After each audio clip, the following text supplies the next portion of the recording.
Hello and welcome to the crack Bengal YouTube channel. আজকে আমরা যেটা পড়বো সেটা হলো ইকোনমিক্সের আজকে হবে আমাদের প্রথম ক্লাস। এর আগে আমরা হিস্ট্রি, জিওগ্রাফি, পলিটির ক্লাস আমরা দিয়েছি অলরেডি। আজকে যেটা ইকোনমিক্সের প্রথম ক্লাস হবে। প্রত্যেকটা অ্যাসপিরেন্টের মধ্যে, স্টুডেন্টদের মনে ইকোনমিক্সকে নিয়ে একটা ভয় থাকে। ইকোনমিক্স কোথা থেকে পড়বো, কোন বই থেকে পড়বো, কোন স্যারের ভিডিও দেখবো, এভাবে অনেক রকম সার্চ করা হয়। এবং ইউটিউবে খুব ভালো করে হিন্দিতে চ্যানেলে দেওয়া আছে, কিন্তু বাংলা চ্যানেলে সেভাবে ইকোনমিক্সের পিওর কনসেপ্টটা ক্লিয়ার করা নেই। কীভাবে পড়তে হবে, আমরা যে কোনো বই একটা খুলে নিতে পারি, কিন্তু কীভাবে পড়তে হবে, ইকোনমিক্সটা কোন চ্যাপ্টার থেকে আগে পড়া শুরু করা উচিত, সেটাই অ্যাসপিরেন্টদের মনে একটা ভয়ের সৃষ্টি করে। সকলে কী করে, বেশিরভাগ অ্যাসপিরেন্ট দেখেছি প্রথমে ন্যাশনাল ইনকাম চ্যাপ্টারটা শুরু করে। ন্যাশনাল ইনকাম চ্যাপ্টার থেকে পড়তে শুরু করে, দিয়ে ইকোনমিক্সে কিচ্ছু বুঝতে পারে না। তারপর তাদের ইন্টারেস্ট হারিয়ে যায়, আর সাবজেক্টটা পড়তে ইচ্ছা করে না। তো আজকে আমরা যেটা করব, আমাদের ক্র্যাক বেঙ্গল টিম কীভাবে করতে চলেছে, আমাদের এই চ্যানেলের মাধ্যমে কীভাবে তোমরা ইউনিক জিনিসটা পাবে। ইউনিক জিনিসটা যেটা পাবে, আমরা চ্যাপ্টারটাকে, আমরা সাবজেক্টটা এভাবে সাজিয়েছি যেটা ইকোনমিক্সের যে ইও জানে না, যারা ইকোনমিক্সের ব্যাকগ্রাউন্ড নয়, আমরা যারা সাধারণ স্টুডেন্ট, যাদের ইকোনমিক্স পড়তে ভয় লাগে, তারা পাতি বাংলাতে কীভাবে ইকোনমিক্সটা বুঝবে, যাদের পড়তে ইন্টারেস্ট লাগে, তারপর তুমি যে কোনো বই ফলো করতে পারো। ঠিক আছে, যেমন আছে নিতিন সিংহানে, বিবেক সিং স্যার, যে কোনো বই তুমি ফলো করতে পারো, কিন্তু বেসিক জিনিসটা আমাদেরকে আগে বুঝতে হবে। ঠিক আছে, তো আমরা যেটা শুরু করতে চলেছি, প্রথমে আমরা মানি অ্যান্ড ব্যাঙ্কিংতে শুরু করব। তো মানি অ্যান্ড ব্যাঙ্কিংটা পড়বো, কিন্তু তার আগে আমাদেরকে প্রথমে জানতে হবে মানি জিনিসটা কী। মানি জিনিসটা আমরা না জেনে, আমরা প্রথমে ব্যাঙ্কিং সিস্টেমটা কীভাবে চলছে, মানিকে না জেনে আমরা ব্যাঙ্কিংয়ে যেতে পারবো না। তো অবভিয়াসলি আমাদেরকে প্রথম মানি জানতে হবে। এই মানির কনসেপ্টটা আমরা কেউ বুঝতে পারি না, কারণ আমরা জানি যারা সাধারণ স্টুডেন্ট, যারা সাধারণ, তারা কি বুঝি যে মানি থেকেই আমাদের কি ইকোনমিক্সটা চলছে। তাহলে মানিটাই আমরা বুঝি, টাকাটাই আমরা বুঝি, অন্য কিছু আমরা বুঝি না। ন্যাশনাল ইনকাম, জিডিপি, জিএনপি অনেক পরে আসছে জিনিসগুলো, কি আমরা জাস্ট একটা মুখস্থ করে নিয়েছি এক্সপ্লেনেশন, কিন্তু আমরা জিনিসটা বুঝিনি। ঠিক আছে, জিনিসটাকে বুঝতে গেলে আমাদেরকে প্রথমে মানি থেকে, টাকা থেকে শুরু করতে হবে। টাকাটা কী, তারপরে আমরা সেই জায়গায় যাব।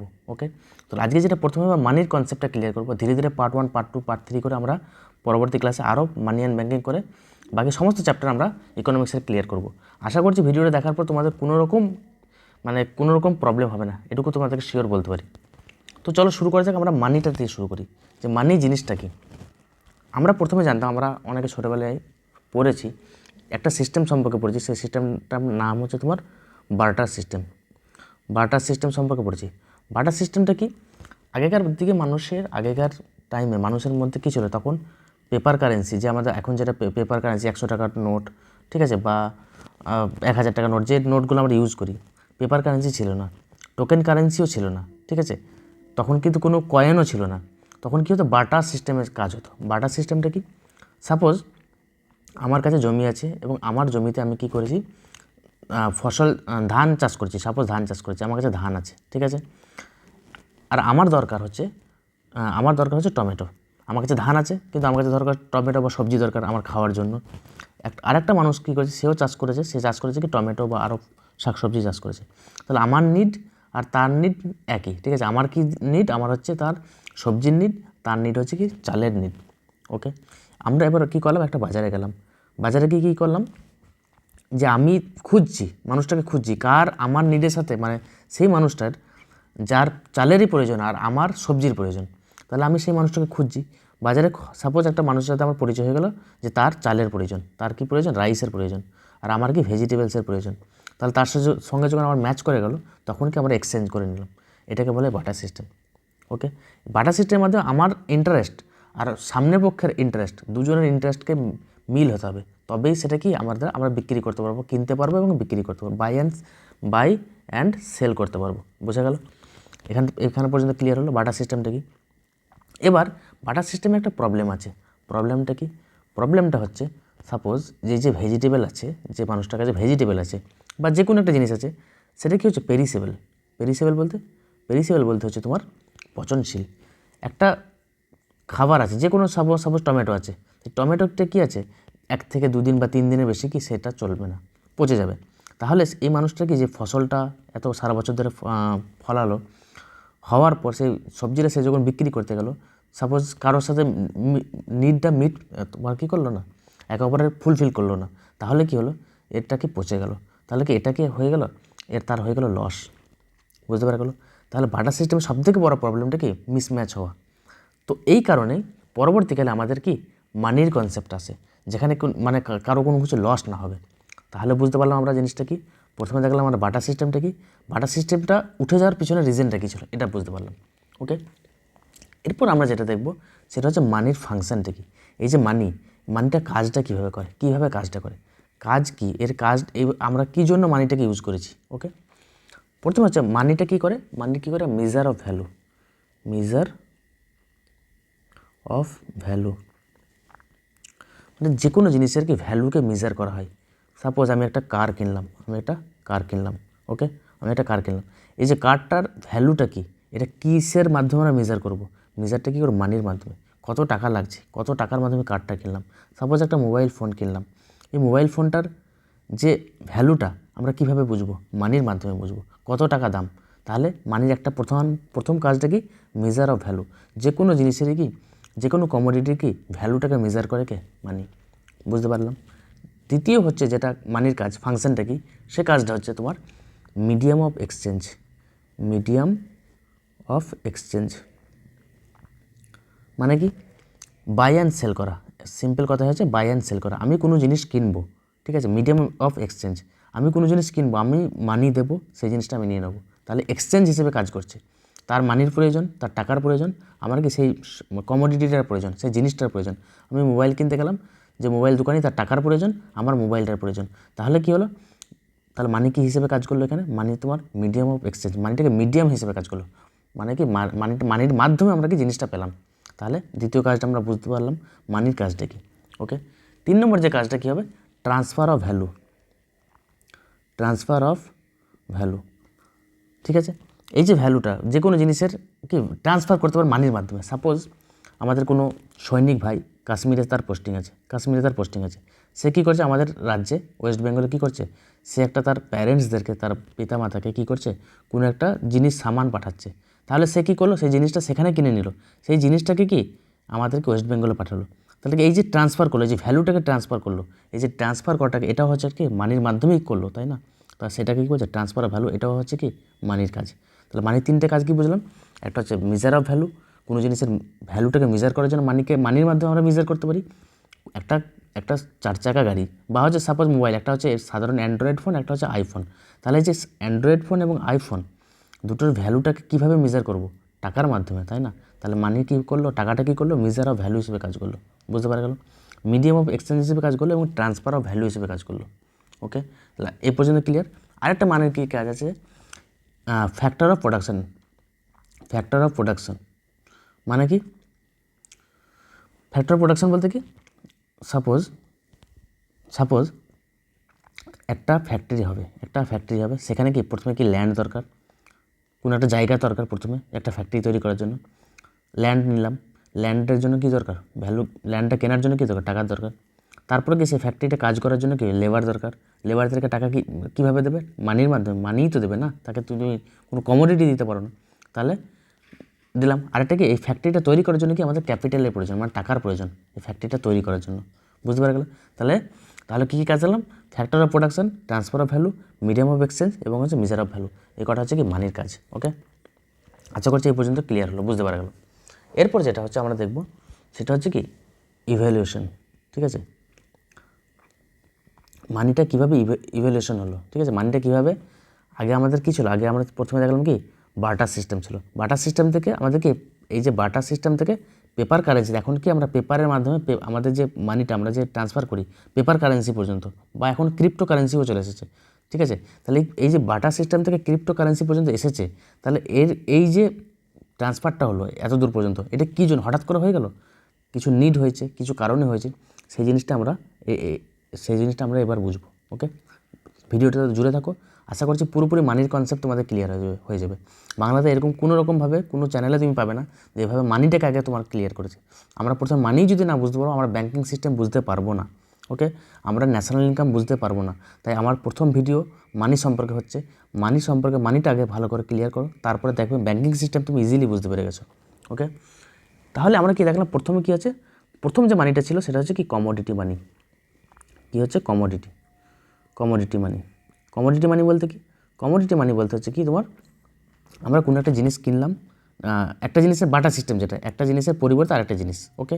বা সাপোজ এটাও বলতে পারো, যেমন আগেকার দিনে কী ছিল, বিয়ার পেল্টস বলতে কি মানে ভালুকের চামড়া। ভালুকের চামড়াটা কি, ভালুকের চামড়াটা কী ছিল, মানি হিসাবে ইউজ করা যেত, মানে ভালুকের চামড়া যার কাছে সে অনেক বড় লোক, সে রিচ, ওকে। বা হচ্ছে তোমার কি গোল্ড নাগেটস বলতে কি, গোল্ড মানে হচ্ছে তোমার ওই সোনার টুকরো, ছোটো ছোটো টুকরো, যার কাছে সোনার টুকরো আছে, ছোটো ছোটো টুকরোগুলো আছে, সে কি অনেক রিচ, অনেক বড় লোক সে। তাহলে এইসব এর মাধ্যমে বিয়ার পেলসের মাধ্যমে আমরা কী করতাম, ট্রান্সফার মানি, মানে আমরা কোনো জিনিস কিনতে পারতাম, যে আমার কাছে বিয়ার পেলস, আমার কাছে ভালুকের চামড়া আছে, বা আমার কাছে সোনার ছোটো ছোটো টুকরো আছে, এর মাধ্যমে কী করতাম আমরা জিনিসপত্র কেনা বেচা করতাম, ওকে। তাহলে প্রথমে কী ছিল, কমোডিটি মানি, ওকে। এরপর কি আসলো, এরপর যেটা আসলো আমাদের, সেটা হচ্ছে তোমার মেটালিক মানি। এরপর যেটা আসলো কি, মেটালিক মানি। তাহলে মেটালিক মানিটা কি, মেটালের মাধ্যমে, মানে কি, সাপোজ আগেকার দিনে আমরা কি দেখেছিলাম, রাজারা কী করতো, একটা এই যে মেটালের কয়েন তৈরি করতো, ঠিক আছে। এটা কি গোল্ডেরও হতো, বা হচ্ছে তোমার মানে বেশিরভাগটা গোল্ডের, তারপর হচ্ছে তোমার গোল্ডের বা হচ্ছে রূপোর হতো, ঠিক আছে, গোল্ডের বা বিভিন্ন ধাতুর তৈরি করা হতো। এই যে কয়েনটা তৈরি করতো, এই যে কয়েনটা তৈরি করা হতো, এই যে ধাতুটা, সাপোজ এটা গোল্ডের একটা কয়েন, ওকে, সাপোজ এটা একটা গোল্ডের কয়েন, তাহলে গোল্ডের কয়েনটার মূল্য আছে, তো একটা মূল্য আছে, মানে আসলে কয়েনটার মূল্যটার কথা বলছি না, এই যে গোল্ড, এটা যে গোল্ডের তৈরি, এই গোল্ডটার একটা মূল্য আছে, তো সোনাটার একটা মূল্য আছে, সেই জন্য এটাকে কী বলা হয়, intrinsic value, intrinsic intrinsic intrinsic value. মানে কি, এই যে আমাদের এই যে কয়েনটা হলো, এই কয়েনটার কি, কয়েনটার মূল্যটা কি, কয়েনটার মূল্য যা আছে সাপোজ এটার মূল্য হচ্ছে এই 8,000 টাকা, ঠিক আছে, 8,000 টাকা। কিন্তু এই যে সোনাটার মূল্যটা হচ্ছে এর থেকে বেশি হতে পারে, বা এর থেকে কম হতে পারে, বা এর সমান হতে পারে। মানে গোল্ডটার যা মূল্য, একটা সোনার কয়েন দিল, যে সোনার কয়েনটার যা মূল্য, মানে গোল্ডটার দাম সাপোজ হয়ে গেল 5,000 টাকা, কিন্তু ওখানকার যে রাজা ছিল সে বললো এটার দাম হচ্ছে 8,000 টাকা, তাহলে বেশি হতে পারে। যদি বলে দেয় কম হতে পারে, তাহলে কমও হতে পারে। তাহলে অ্যাকচুয়ালি মূল্যটা কি, মূল্যটা হচ্ছে সোনাটার, এই কয়েনটার মূল্য নয়। সেই জন্য এটাকে কী বলে, ইন্ট্রিনসিক ভ্যালু বলা হয়। যে ধাতুর মধ্যে, যে ধাতুর একটা গুরুত্ব আছে, কারণ আমরা জানি সোনার অনেক বেশি ক্রেজ, সোনার অনেক বেশি মূল্য, বা এটা যদি রূপো হতো, বা অন্য কোনো মেটালের, অন্য কোনো ধাতুর তৈরি হতো, সেই ধাতুটার তো একটা মূল্য আছে, সেই জন্য সেটাকে কী বলে, ইন্ট্রিনসিক ভ্যালু বলা হয়। তাহলে তারপরে কী দেখলাম, তাহলে প্রথমে দেখলাম আমরা কমোডিটি মানি, তারপরে কী দেখলাম, মেটালিক মানি, বুঝতে পারা গেল। যেমন এই যে একটা এক্সাম্পল আমরা ইতিহাসে পড়েছি, যেমন শেরশাহ সুরি কী করেছিল, রুপিয়া সিলভার কয়েন করেছিল, শেরশাহ সুরি কী করে, মানে শেরশাহ সুরি কী করেছিল, শেরশাহ সুরি কী করেছিল, রুপিয়া কী করেছিল, লাগু করেছিল, সিলভার কয়েন ছিল। আকবর কী করেছিল, মোর, এটা একটা কী ছিল, কয়েন আকবর কী করেছিল, ইন্ট্রোডিউস করেছিল। তাহলে এই যে কয়েনগুলোর কি একটা ইন্ট্রিনসিক ভ্যালু আছে, মানে এরকম কয়েনগুলো যদি নাও চলে, কিন্তু এই সোনাটার মূল্য আছে, তাই না। তার পরবর্তীকালে রাজা চেঞ্জ হয়ে গেলো সাপোজ, কিন্তু সোনাটার তো মূল্য থেকে যাবে, এই যে ধাতুটা, সেই ধাতুটার তো মূল্য থেকে যাবে, সেই জন্য সেটাকে কী বলা হয়, ইন্ট্রিনসিক ভ্যালু বলা হয়, ওকে। বুঝতে পারবে এতদূর পর্যন্ত। এরপর যেটা দেখবো, এই যে মেটালিক মানি,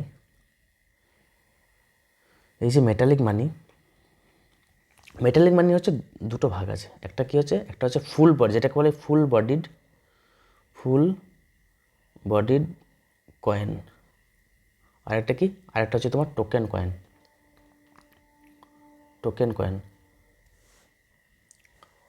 এরপর আমরা দেখো ফুল বডিড কয়েনটা কি, দেখো সাপোজ এটা একটা কয়েন, ঠিক আছে, এটা একটা কয়েন হলো, এটা হচ্ছে গোল্ড কয়েন, ঠিক আছে, গোল্ড কয়েন। এই যে গোল্ডটার যে মূল্য, ঠিক আছে, এর যে ফেস ভ্যালু, সাপোজ এর ফেস ভ্যালু আছে, এটা লেখা আছে উপরে, এটার উপরে লেখা আছে 8,000 টাকা, ঠিক আছে, কিন্তু এটা এই যে কয়েনটা সেটা হচ্ছে সোনার, তাহলে 8,000 টাকা উপরে লেখা আছে। তাহলে কি এই সোনাটার যে মূল্য, গোল্ডটার তো একটা নিজস্ব মূল্য আছে, এখানে আমরা লিখে দিয়েছি 8,000, ঠিক আছে, কিন্তু সেটা গোল্ডটা আমরা যদি ওয়েট করে দেখি, এটা 8,000 টাকারও হতে পারে, বা এর থেকে বেশি টাকারও হতে পারে, আমরা যা খুশি লিখে দিতে পারি। তাহলে তখনকার রাজারা যেটা খুশি লিখতে পারতো নিজের ইচ্ছা মতো, কিন্তু এই যে গোল্ডের যে ধাতুটার মূল্য হয় এর থেকে বেশি হতে পারে, বা এর সমান হতে পারে, সেই জন্য সেটাকে বলে ফুল বডিড কয়েন, ওকে। যদি কোনো ধাতুর মূল্য তার অ্যাকচুয়াল মূল্যের থেকে, ফেস ভ্যালুর থেকে, মানে এই যে 8,000 টাকা থেকে, এটা হচ্ছে ফেস ভ্যালু, 8,000 টাকাটা হচ্ছে ফেস ভ্যালু, মানে ওখানে লিখে দিয়েছে ফেস, মানে সামনে লিখে দিয়েছে, সেই জন্য এটাকে ফেস ভ্যালু বলা হয়। তাহলে 8,000 টাকাটা ফেস ভ্যালু। তাহলে গোল্ডটা যে সোনাটা আছে, সোনাটার মূল্য কি 8,000 টাকাও হতে পারে বা 8,000 টাকা বেশিও হতে পারে, সেই জন্য সেটাকে কী বলে, ফুল বডিড কয়েন। এই যে কনসেপ্টগুলো বলছি, কনসেপ্টগুলো ভালো করে মনে রাখবে, এক্সামে আসতে পারে। আর এইগুলো জেনে থাকলে আমরা পরবর্তীকালে ব্যাঙ্কিং সিস্টেম, ন্যাশনাল ইনকাম, যা পরবর্তী যে চ্যাপ্টারগুলো আছে ভালো করে বুঝতে পারবো, আগে মানি সম্পর্কে যদি না বুঝতে পারি। ওকে, এরপর যেটাকে বলা যায় টোকেন কয়েন, আর একটা হচ্ছে টোকেন কয়েন। যদি এর মূল্যটা, ফেস ভ্যালুটা তার থেকে কম হয়, সাপোজ এই যে গোল্ডের কয়েন, এর দাম হচ্ছে আমরা লিখে দিলাম 8,000 টাকা, কিন্তু অ্যাকচুয়াল গোল্ডটাকে যদি আমরা ওয়েট করি, দেখা গেলো তার মূল্য দাঁড়াচ্ছে 4,000 টাকা। তাহলে কি এই যে অ্যাকচুয়াল দামটা কি, গোল্ডের দামটা কি কম, কিন্তু আমরা লিখে দিয়েছি 8,000 টাকা। সাপোজ যে রাজারা আছে, সে লিখে দিয়েছে 8,000 টাকার, এটা 8,000 টাকা হিসাবেই চালু করা হবে, কিন্তু তার অ্যাকচুয়াল ভ্যালু দেখতে গেলে আমরা যদি সেই গোল্ডটাকে ওয়েট করি, দেখা গেল সেটার ওজন ওয়াইজ সেটাকে 4,000 টাকা দামের মধ্যে দাঁড়াচ্ছে। তাহলে সেটাকে যদি লেস হয়, দামটা যদি কম হয়, তাহলে সেটাকে বলে টোকেন কয়েন। আর যদি দামটা সমান হয় বা তার থেকে বেশি হয়, সেটাকে বলে ফুল বডিড কয়েন। ওকে, এই পর্যন্ত ক্লিয়ার হলো। এরপর যেটা আমরা পড়বো সেটা হচ্ছে তোমার কি, সেটা হচ্ছে তোমার পেপার মানি। আমরা যেটা এখন ইউজ করছি, পেপার মানি। পেপার মানি জিনিসটা কি? পেপার মানির জিনিসটা হচ্ছে তোমার, পেপার মানিকে আরেকটা জিনিস বলা হয়, সেটাকে বলে ফিয়াট মানি। এটা খুব ভালো করে পড়বে, জানবে, বুঝবে, কারণ এটা এক্সামে আসবেই 100%। যদি মানি থেকে কোশ্চেন আসে, এই কোশ্চেনটা আসবেই। ফিয়াট মানি বলতে কি? ফিয়াট মানিকে বৈধ মূল্য, ঠিক আছে? বৈধ মূল্য বলতে কি, সরকার মানে এখনকার যে গভর্নমেন্ট কোনটাকে ফিয়াট মানি বা কোনটাকে বৈধ করবে, সেটা গভর্নমেন্টের ওপর, তাই না? তাহলে পেপার মানিকে কি সরকার কী করেছে? ফিয়াট মানি করেছে।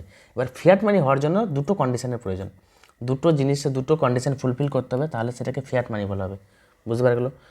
সরকার কোনো জিনিসটাকে, কোনো মানিকে, মানে সাপোজ কিছুদিন আগে আমরা কী দেখলাম, 500 টাকা এবং কী করলো, আমাদের 1,000 টাকা কি ডিমনিটাইজেশন হয়ে গেল।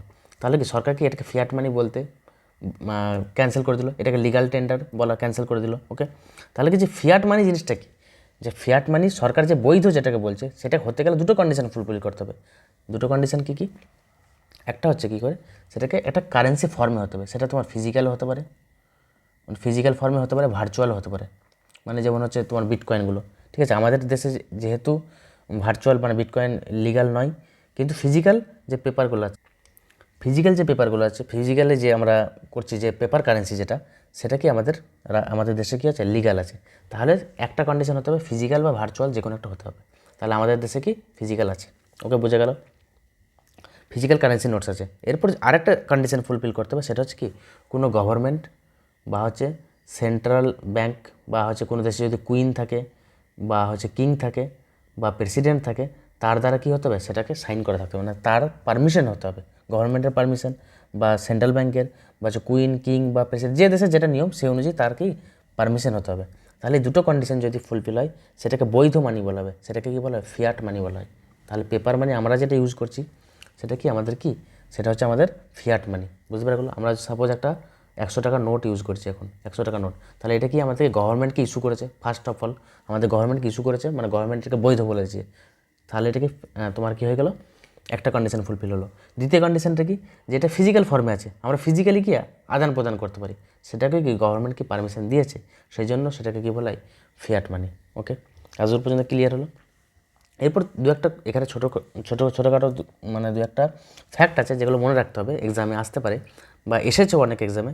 যেমন যে 1 টাকার নোট আছে, সাপোজ 1 টাকার নোট আছে, এই নোটে কার সাইন থাকে? এখানে সাইন করা থাকে ফিনান্স সেক্রেটারি। এটা ভালো করে মনে রাখতে হবে। তাহলে 1 টাকার নোটে কার সাইন থাকে? ফিনান্স সেক্রেটারি সাইন থাকে। বুঝতে পারলে? 1 টাকার নোটে যে একটা আমাদের আমরা যদি কোনো নোট দেখি, 1 টাকার নোটে কিন্তু আই প্রমিস, এই যে ওয়ার্ডটা, I promise to pay bearer, দেখবে প্রতিটা টাকায় প্রতিটা যে নোট আছে সেই নোটে এই লাইনটা লেখা আছে, কিন্তু 1 টাকার নোটে লেখা নাই। তাহলে দুটো ফ্যাক্ট কী জানলাম, একটা হচ্ছে 1 টাকার নোটে ফিনান্স সেক্রেটারি সাইন থাকে, আর একটা হচ্ছে 1 টাকার নোটে আই প্রমিস টু বিয়ারার, এই লাইনটা লেখা থাকে না। ওকে, বুঝতে পারলে?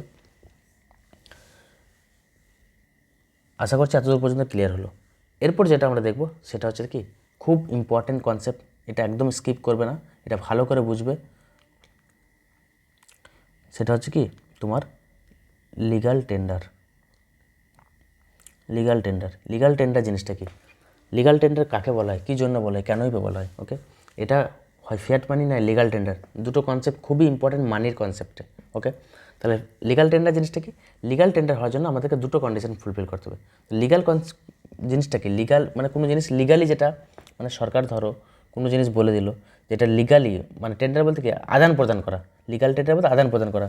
সাপোজ আমাদের কিছুদিন আগে 500 টাকা এবং 1000 টাকা ডিমনিটাইজেশন হয়ে গেল, ঠিক আছে? 500 টাকা এবং 1000 টাকা কী করলো? বন্ধ করে দিল।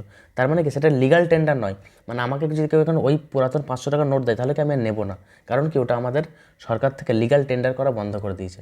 ওকে, তাহলে কি তার লিগাল টেন্ডার হওয়ার জন্য দুটো কন্ডিশন ফুলফিল হতে হবে। দুটো কন্ডিশন কি? একটা হচ্ছে মাস্ট বি ফিয়াট মানি হতে হবে, মানে আগেই আমরা দেখলাম, এখানে স্লাইডে দেখলাম ফিয়াট মানি হতে হবে। ফিয়াট মানি হওয়ার জন্য একটা ফিজিক্যাল ফর্মে হতে হবে এবং গভর্নমেন্টের সাইন হতে হবে বা সেন্ট্রাল ব্যাঙ্কে যে কোনো।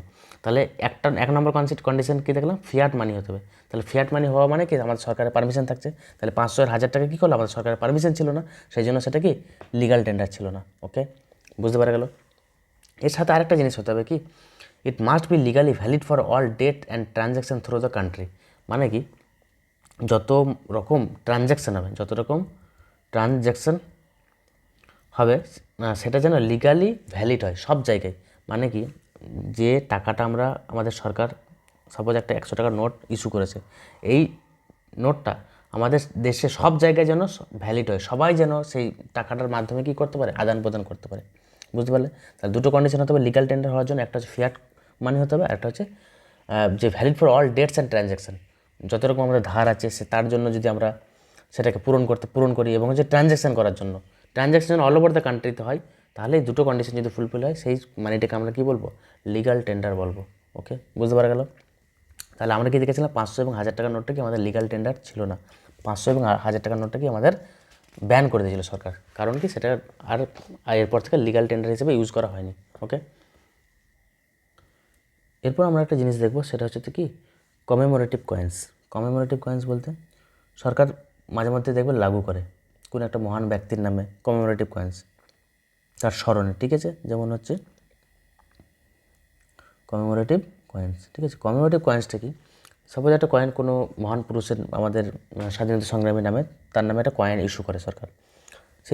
সেই যে কয়েনটা, সেই কয়েনটাই কি আমরা সেটাকে ফিয়াট মানি, এটা বলো। আর একটা হচ্ছে সেটা কি লিগাল টেন্ডার হিসেবে কাজ করবে। সাপোজ কোনো একটা কয়েন সরকার ইস্যু করলো, সেটা কি অবশ্যই ফিয়াট মানি কেন? কারণ কি এটা একটা ফিজিক্যাল ফর্মে আছে, সেটা কয়েন হতে পারে বা পেপার কারেন্সি হতে পারে, বেসিক্যালি এটা কয়েনই হয়। আর একটা কি কন্ডিশন বলেছিলাম? সেটা গভর্নমেন্ট দ্বারা ইস্যু হতে হবে। তাহলে গভর্নমেন্ট দ্বারা ইস্যু আছে, সেটা ফিজিক্যাল ফর্মে আছে, সেই জন্য কি কোনো কমেমোরেটিভ কয়েন, কোনো মহান পুরুষের নামে যে কয়েনটা তৈরি মানে সরকার রিলিজ করে, 500, 1000 যে কোনো একটা রিলিজ করে, সেটা কি ফিয়াট মানি। কিন্তু সেটা কি লিগাল টেন্ডার? অবশ্যই নয়, লিগাল টেন্ডার নয়। সেই কয়েনটা দিয়ে আমরা কি কেনাবেচা করতে পারবো না, সব জায়গায় অ্যাকসেপ্টেড নয়, তাহলে লিগাল টেন্ডার নয়, কিন্তু সেটা হচ্ছে ফিয়াট মানি। তাহলে বুঝতে পারা গেলো, কনসেপ্টটা ক্লিয়ার হলো কমেমোরেটিভ কয়েন্সটা কি। আরেকটা জিনিস আছে, সাপোজ একটা চেক, আমরা চেক ইউজ করি, চেকে আমাকে কেউ তোমার 50,000 টাকা সাপোজ আমাকে পাঠাচ্ছে চেকের মাধ্যমে, চেকে দিচ্ছে, তাহলে সেই চেকে তো লেখা আছে 50,000 টাকা, তাহলে সেটা কি তোমার লিগাল টেন্ডার হতে পারে? হবে? এটা নয়। কিন্তু লিগাল টেন্ডার মানে আমরা কি দেখেছিলাম? ইউনিভার্সালি অ্যাকসেপ্টেড হবে, গোটা কান্ট্রিতে অ্যাকসেপ্টেড হবে, যে খুশি নিতে পারবে। এই যে একটা কি কারোর নামে লেখা আছে, সেই পার্সোনালি সেই ব্যক্তিটা একমাত্র পাবে, বাকি অন্য কেউ সেই টাকাটা তুলতে উইথড্র করতে পারবে না। তাহলে চেকটা কি? চেকটা হচ্ছে একটা কি ইনস্ট্রুমেন্ট টু ইউজ মানি, ঠিক আছে? বা হচ্ছে টুল টু ইউজ মানি, এটা একটা টুল হিসেবে কাজ করে, মানিটাকে কাজ করার জন্য একটা ইনস্ট্রুমেন্ট হিসেবে কাজ করে চেকটা। কিন্তু চেকটা কোনো রকম লিগাল টেন্ডার নয় বা ফিয়াট মানি নয়। ওকে, বুঝতে পারা গেলো? এতদূর পর্যন্ত ক্লিয়ার হলো? আশা করছি এতদূর পর্যন্ত ক্লিয়ার হয়ে গেলো। এরপর যে জিনিসটা পড়বো, আমরা পড়বো ডিমনিটাইজেশন। আমরা দেখলাম এর আগে এটা এক্সামে আসতে পারে। ডিমনিটাইজেশন এর আগে কতবার হয়েছিল? প্রথমে হয়েছিল 1946 সালে, তারপরে হয়েছিল 1978 সালে, আর একটা হলো 2016 কি 2016 সালে 8 নভেম্বর মাসে হয়েছিল। ওকে, 3বার হয়েছিল ডিমনিটাইজেশন আজ পর্যন্ত। এর ডিমনিটাইজেশনটা করে হচ্ছে তোমার কি ফিনান্স মিনিস্ট্রি। আমাদের মোদিবাবু মানে আমাদের প্রাইম মিনিস্টার সাহেব তিনি এসে বলে দিলেন, কিন্তু এটাকে একমাত্র কি ফিনান্স মিনিস্ট্রিকে হয়, ফিনান্স মিনিস্ট্রি থেকে সেটা কী করে নোটিফিকেশানটা আসে। ওকে, কার মাধ্যমে? এটা মনে রাখবে, ডিপার্টমেন্ট অফ ইকোনমিক অ্যাফেয়ার্স, বুঝতে পারলে? এই ডিপার্টমেন্টের দ্বারা, ফিনান্স মিনিস্ট্রি এবং ডিপার্টমেন্ট অফ ইকোনমিক অ্যাফেয়ার্স। কোশ্চেনটা এখান থেকে হবে, বুঝতে পারা গেলো? তাহলে ডিমনিটাইজেশনটা নোটিফিকেশানটা কে করে? যে ব্যান হচ্ছে, এই যে টাকাটা ব্যান হচ্ছে, পার্টিকুলার কোনো একটা নোট ব্যান হচ্ছে, সেটা কে করে? ফিনান্স মিনিস্ট্রি থেকে করে, ডিপার্টমেন্ট অফ ইকোনমিক অ্যাফেয়ার্সের দ্বারা। বুঝতে পারলে? আশা করছি এই পর্যন্ত। তো এই যে কনসেপ্টটা ছিল, এতগুলো যে কনসেপ্ট ছিল, এই কনসেপ্টগুলো তোমরা বুঝবে ভালো করে, ভিডিওটা বারবার দেখবে, তাহলে তোমরা ভালো করে বুঝতে পারবে।